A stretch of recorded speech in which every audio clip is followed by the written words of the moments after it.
हिंदू राष्ट्र की मांग करने वाले लोगों को यह कहना चाहूंगा कि अगर आपको इस देश का संविधान पसंद नहीं है, इस देश का सेकुलर फैब्रिक पसंद नहीं है, आप इस देश को छोड़कर उस कैलासा नाम के देश में जा सकते हो और उस नित्यानंद को अपना प्रधानमंत्री मानकर उसके कार्यकाल में आप जी सकते हो। इस देश का संविधान पसंद नहीं है, इस देश से आप बाहर जाओ। एससी एसटी ओबीसी के लोगों को ये हिंदू बताते हैं। अगर एससी एसटी ओबीसी के लोग हिंदू है तो फिर बीजेपी, आरएसएस, विश्व हिंदू परिषद और ये सभी लोग एससी एसटी ओबीसी के खिलाफ ये लोग आंदोलन क्यों कर रहे हैं? इनके ऊपर अन्याय क्यों कर रहे हैं? अत्याचार क्यों कर रहे हैं? घोड़े पर बैठने के अधिकार नहीं है, मूंछ रखने का अधिकार नहीं है। नमस्कार, आप देख रहे हैं बहुजन टीवी और मैं हूं आपके साथ पूजा। देश को संविधान के रूप में एक अनमोल तोहफा देने वाले डॉक्टर भीमराव अंबेडकर वो मानते थे कि राष्ट्रीयता एक सामाजिक भावना है। लोगों में राष्ट्रीयता का भाव कोई पैदा नहीं कर सकता।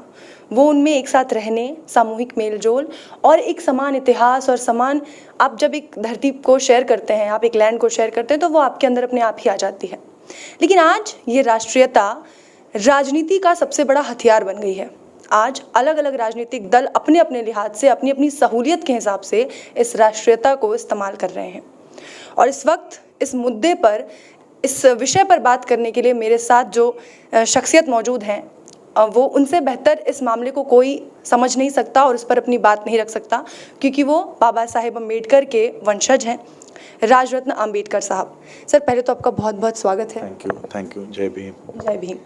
सर, मेरा सबसे पहला सवाल यही है, और सबसे इस वक्त की जो स्थितियां आप देख रहे हैं, जो समाज में चीज़ें हो रही हैं, वो सबसे पहला सवाल कि क्या राजनीति में राष्ट्रीयता, एक अखंडता, राष्ट्रीयता जिसको लेकर हमें हमेशा गर्व रहा है भारत पर, वो क्या अब एक तरह से राजनीति का हथियार बन के खत्म होने की कगार पर है?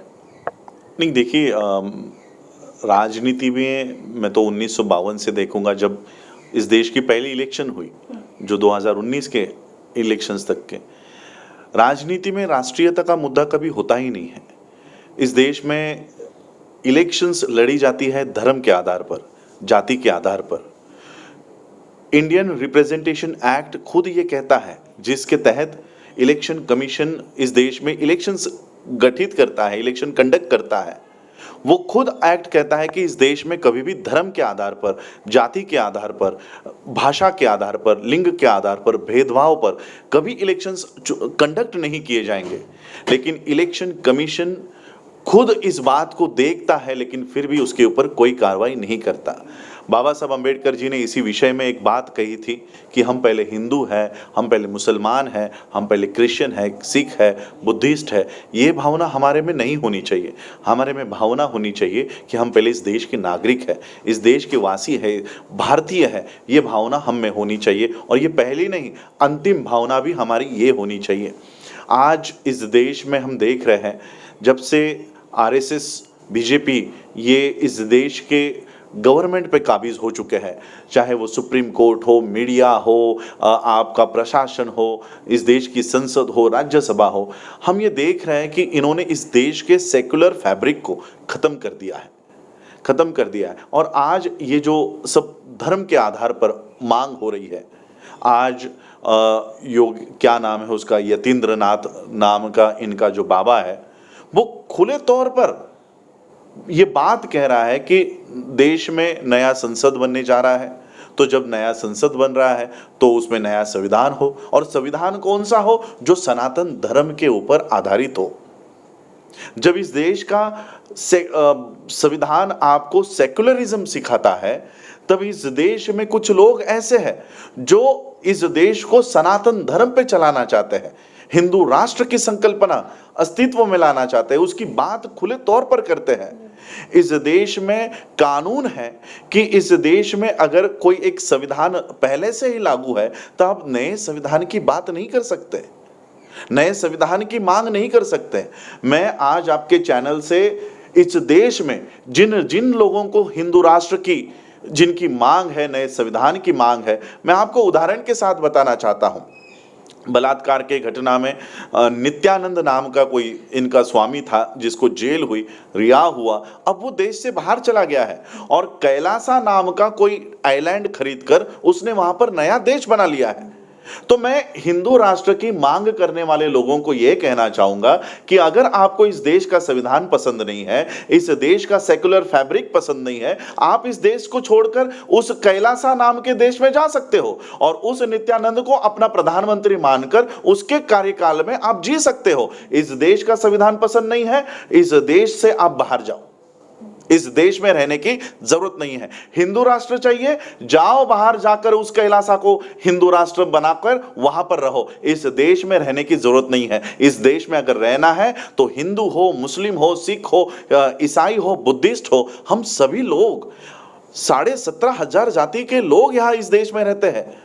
उपजातियों में बटे हुए लोग इस देश में रहते हैं। आज तक कभी एक जाति ने दूसरे जाति के खिलाफ आवाज नहीं उठाई। आज तक इस देश में दंगे हम लोगों ने नहीं देखे। आज हम लोग देख रहे हैं कि एक धर्म के लोग दूसरे धर्म को देखना नहीं चाहते। और मैं आप लोगों को कहना चाहता हूं, ये कोई मुस्लिम्स के अगेंस्ट नहीं हो रहा। मुस्लिम्स को तो सिर्फ आगे किया जाता है। इनका मेन टारगेट शेड्यूल कास्ट के लोग हैं, ओबीसी के लोग हैं, शेड्यूल ट्राइब के लोग हैं। मैं पूछना चाहता हूं, आप लोग हिंदू राष्ट्र की मांग कर रहे हो, तो जिस हिंदू राष्ट्र के लिए आप सपना देख रहे हो, उस हिंदू राष्ट्र में हिंदुओं को क्यों जलाया जा रहा है? हिंदुओं के बच्चियों के साथ क्यों रेप हो रहा है? मुझे बताइए, आज 2 दिन पहले दिल्ली कैंट में जो बलात्कार हुआ, क्या वो मुस्लिम थी? क्या वो क्रिश्चियन थी? क्या वो बुद्धिस्ट थी?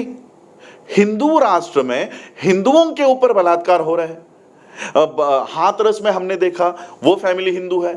गुजरात में शादियों में हिंदुओं को घोड़े पे बैठने पे आप लोग उनको हत्या करते हो। तो क्या ये मुस्लिम है? तो ये मुसलमानों को सिर्फ आगे कर रहे हैं। मुस्लिम्स को गाली देकर उनको भड़काकर ये केवल काम SC ST OBC के अगेंस्ट में कर रहे हैं। ये बात SC ST OBC के लोगों को समझ जानी चाहिए। ये कोई हिंदू राष्ट्र की मांग नहीं कर रहे हैं, ये ब्राह्मण राष्ट्र की मांग कर रहे हैं, सनातन राष्ट्र की मांग कर रहे हैं, सनातन धर्म की मांग कर रहे हैं। इनको हिंदू धर्म से कोई लेना देना नहीं है। सर, सवाल एक्चुअली यही है, सवाल यही है कि जब चुनाव देश में ऐसी बातों पर होने लगे, जब लोगों को इस तरीके से उकसाया जाए, आपने जंतर मंतर पे भी बीते रविवार को जो हुआ, अगर आपने वो देखा हो, तो उसमें जो लोग नारेबाजी कर रहे थे वो ये कह रहे थे कि अगर हमसे कोई पूछे कि हमें भारत पहले प्यारा है, हमें अपनी राष्ट्रीयता पहले प्यारी है या सनातन धर्म, तो हम सनातन धर्म को चुनेंगे। लोग अपने धर्म को प्रायोरिटाइज कर रहे हैं। जी देखिए, इसलिए तो मैंने कहा कि अगर आपको सनातन धर्म को ही चुनना है तो भारत को छोड़ दो। राष्ट्रीयता आपने वैसे ही इनकार कर दी है। अगर राष्ट्रीयता आपको मान्य नहीं है, आपके सारे डॉक्यूमेंट्स रद्द कर दो। जिसको इस देश की राष्ट्रीयता मान्य नहीं है, ना तो वो आधार कार्ड बनवाए, ना तो वो पैन कार्ड बनवाए, ना तो ड्राइविंग लाइसेंस बनवाए, क्योंकि उसके ऊपर गवर्नमेंट ऑफ इंडिया लिखा हुआ है। अगर आपको इस देश की नागरिकता पसंद नहीं है, मैंने कहा नागरिकता पसंद नहीं है, इस देश की नागरिकता को, राष्ट्रीयता आपको पसंद नहीं है, आप अपने देश में चले जाओ। जाए, पूरा वर्ल्ड आपके लिए खुला है। देखते हैं कौन सा देश आपको स्वीकारता है। उस देश में भी जाने के बाद उस देश के आपको नेशनल फ्लैग से लेकर उसके कॉन्स्टिट्यूशन तक को आपको नमन करना पड़ता है, आपको इज्जत देनी पड़ती है, तब जाकर वो देश आपको स्वीकारेगा।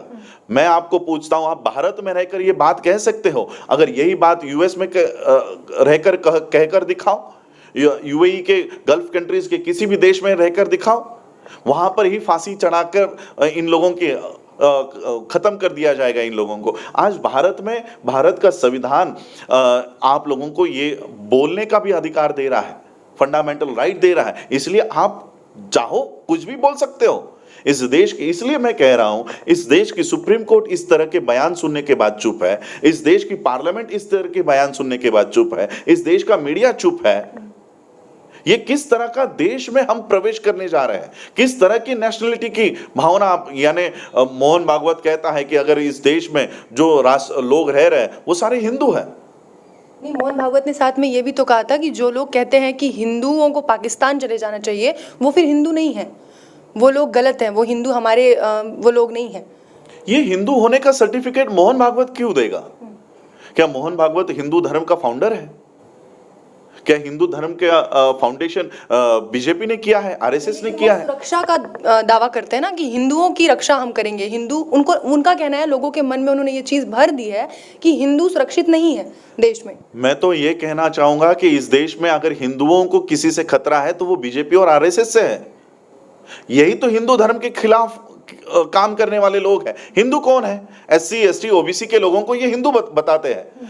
अगर एससी एसटी ओबीसी के लोग हिंदू है तो फिर बीजेपी, आरएसएस, विश्व हिंदू परिषद और ये सभी लोग एससी एसटी ओबीसी के खिलाफ ये लोग आंदोलन क्यों कर रहे हैं? इनके ऊपर अन्याय क्यों कर रहे हैं? अत्याचार क्यों कर रहे हैं? घोड़े पर बैठने के अधिकार नहीं है, मूंछ रखने का अधिकार नहीं है। एससी एसटी ओबीसी जिनको तुम हिंदू बोलते हो उनको हम बेसिक राइट्स नहीं दे रहे हो। तो सबसे इस देश में हिंदुओं के खिलाफ अगर कोई है तो मोहन भागवत है, आरएसएस है, बीजेपी है। ये हिंदुओं की पार्टी नहीं है और ना ही इनको हिंदुओं से कोई लेना देना है। ये केवल ब्राह्मणिकल सिस्टम को, ब्राह्मणवाद को इस देश में एस्टैब्लिश करना चाहते हैं। सर, इन सब का इम्पैक्ट हम देखते हैं कि सबसे ज़्यादा होता है, सबसे ज़्यादा मोबिलाइज किया जाता है जो जनता है। और अगर हम वोटर्स की बात करें तो जैसा कि आप बार बार कह रहे हैं एससी ओबीसी यानी बहुजन समाज, इसमें सबसे ज़्यादा इम्पैक्टफुल है, सबसे ज़्यादा वोटर्स वही हैं। तो अगर वो इस चीज़ को अभी नहीं समझते हैं तो आने वाली राजनीति में, आप सबसे पहला उदाहरण हम लेके चलते हैं उत्तर प्रदेश का। उत्तर प्रदेश में अगर जनता ये चीज़ नहीं समझ पाती और इनके बहकावे में आ जाती है तो इसका क्या असर पड़ेगा देश पर? देखिए, हम तो ये अनुभव कर ही रहे हैं। 2014 में नरेंद्र मोदी ने यही हिंदू धर्म का कार्ड खेला।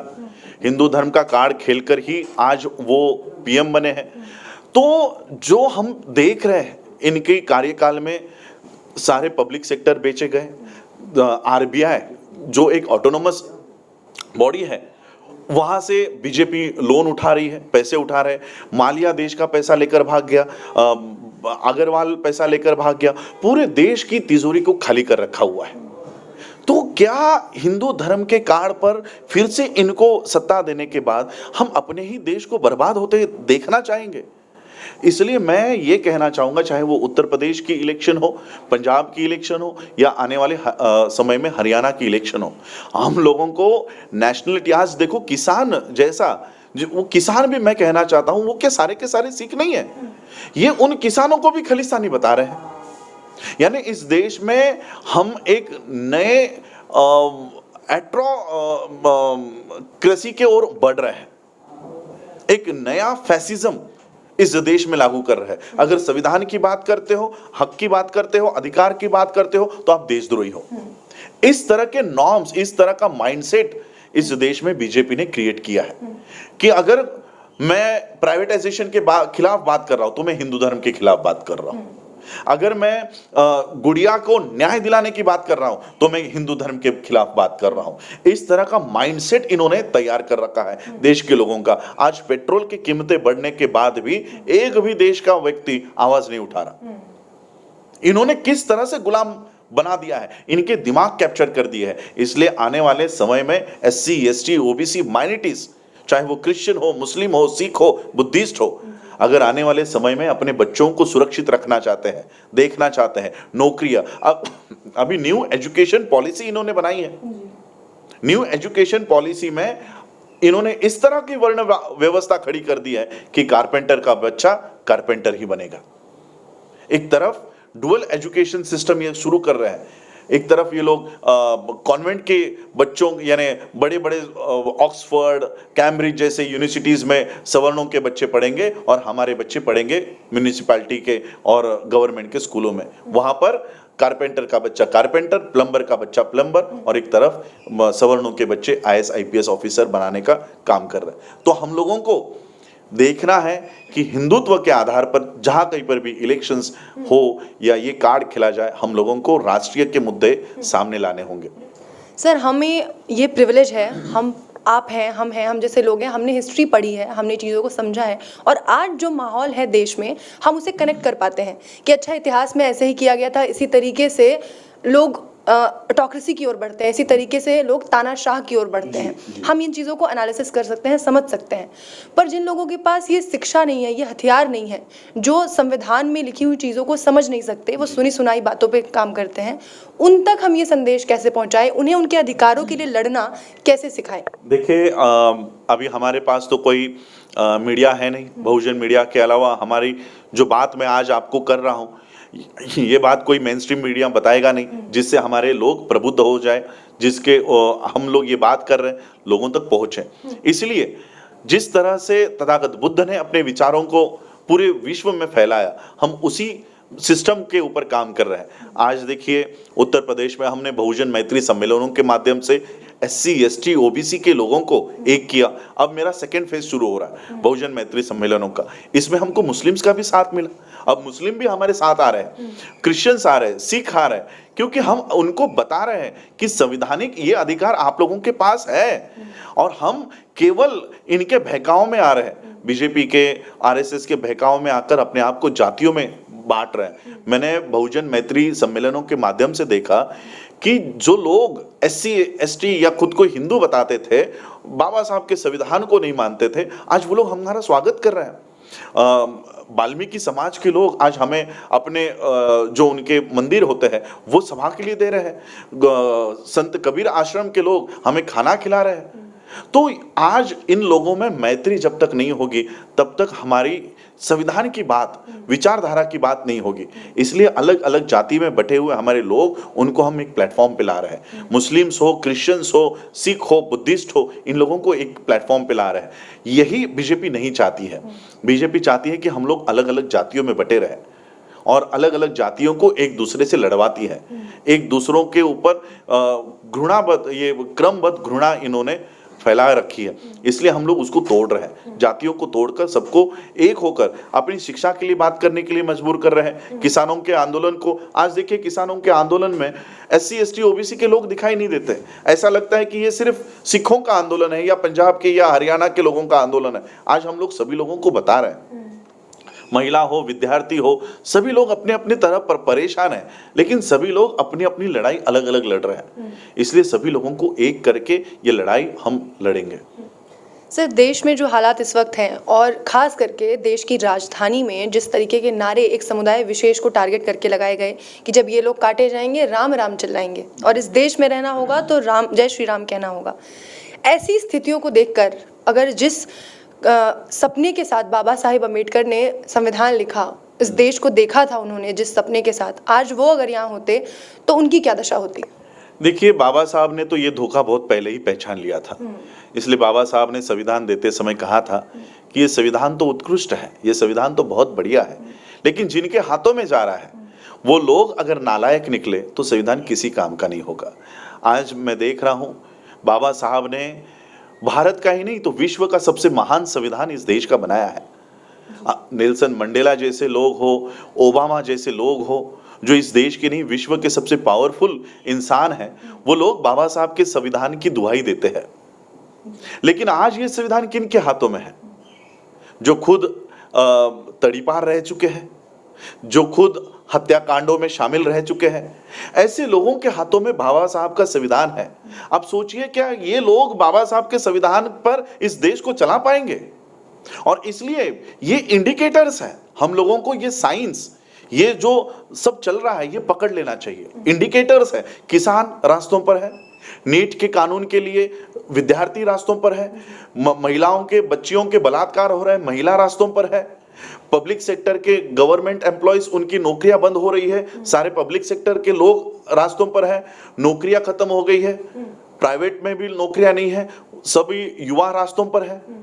अब सोचिए, सभी देश के लोग कहीं ना कहीं मारे जा रहे हैं, पीटे जा रहे हैं, सताए जा रहे हैं। ये इंडिकेटर्स है कि हम लोकतंत्र के ओर से मुड़कर हम एक व्यक्ति के तंत्र में प्रवेश करने जा रहे हैं। प्रजातंत्र खत्म होने के ये इंडिकेटर्स है। हमको, देश के लोगों को ये पहचान लेना चाहिए कि लोकतंत्र कहीं ना कहीं खत्म होने जा रहा है, इसलिए ये सभी लोग रास्तों पर है।